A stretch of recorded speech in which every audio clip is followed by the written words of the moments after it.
तिब्बत के निर्वासित धार्मिक और राजनीतिक नेता दलाई लामा को तिब्बत पर चीनी प्रभुत्व को समाप्त करने उनके अहिंसक अभियान के लिए नोबेल शांति पुरस्कार से सम्मानित किया गया था। उसके 36 वर्ष पूरे हो चुके हैं। 14वें दलाई लामा का जन्म 1935 में उत्तर पूर्वी तिब्बत के एक छोटे से गांव में तेंजिन ग्यात्सो के रूप में हुआ था। वे तिब्बती मूल के थे। जब वे 3 वर्ष के थे तब तिब्बती भिक्षुओं ने उनसे मुलाकात की और उन्हें स्वर्गीय 13वें दलाई लामा का पुनर्जन्म घोषित किया। भिक्षुओं का सुकून, अपसुकून और स्वप्नों द्वारा मार्गदर्शन मिलता था, जो यह संकेत देते थे कि दलाई लामा का अगला अवतार कहाँ हो सकता है। 5 वर्ष की आयु में तेंजिन ग्यात्सो को तिब्बत की राजधानी ल्हासा में ले जाया गया और उन्हें तिब्बती बौद्ध धर्म का नेता नियुक्त किया गया। मध्य एशिया के पठारों और पर्वतों में स्थित एक विशाल क्षेत्र तिब्बती 14वीं शताब्दी से दलाई लामाओं के शासन में था। 20वीं शताब्दी के प्रारंभ में तिब्बतियों ने इस क्षेत्र पर चीन के अधिक नियंत्रण के प्रयासों का विरोध किया और 1911-12 की चीनी क्रांति के दौरान तिब्बतियों ने चीनी अधिकारियों और नागरिकों को निष्कासित कर दिया और औपचारिक रूप से अपनी स्वतंत्रता की घोषणा की।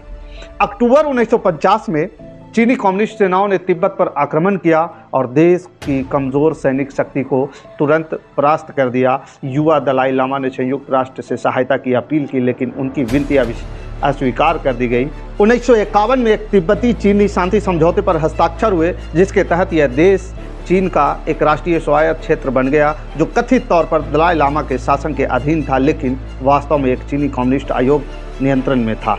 तिब्बत के अति धार्मिक लोगों को कम्युनिस्ट चीन के धर्म विरोधी कानून के कारण कष्ट सहना पड़ा।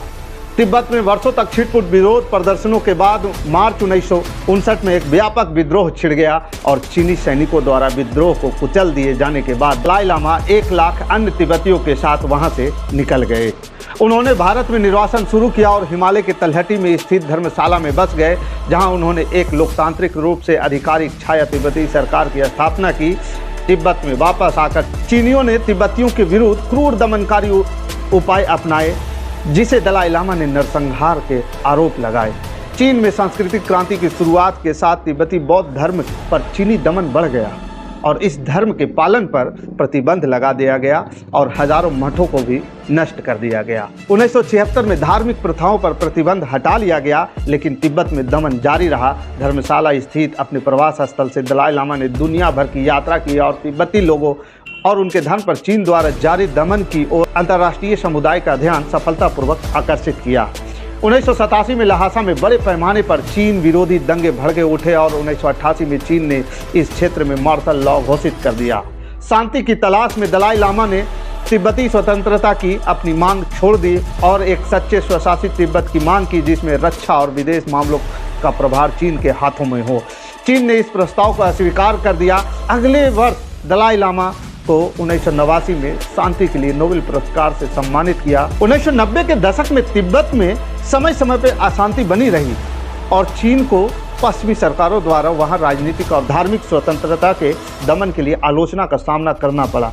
तब से चीनी सरकार ने इस क्षेत्र में अपने रुख को नरम करने का प्रयास किए हैं, लेकिन तिब्बत में स्वशासन का अभाव बना हुआ है।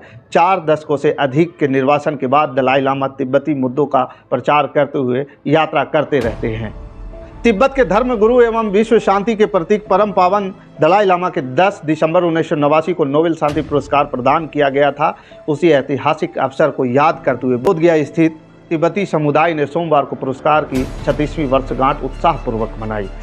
बोधगया की तिब्बती मोनेस्ट्री में इस अवसर पर विशेष प्रार्थना, सांस्कृतिक प्रस्तुतियां एवं सामूहिक उत्सव का आयोजन किया गया। तिब्बती समुदाय के लोगों ने भगवान बुद्ध की प्रतिमा के समक्ष विश्व शांति, तिब्बत की स्वतंत्रता और कल्याण, मानवता की प्रगति के लिए सामूहिक प्रार्थना की।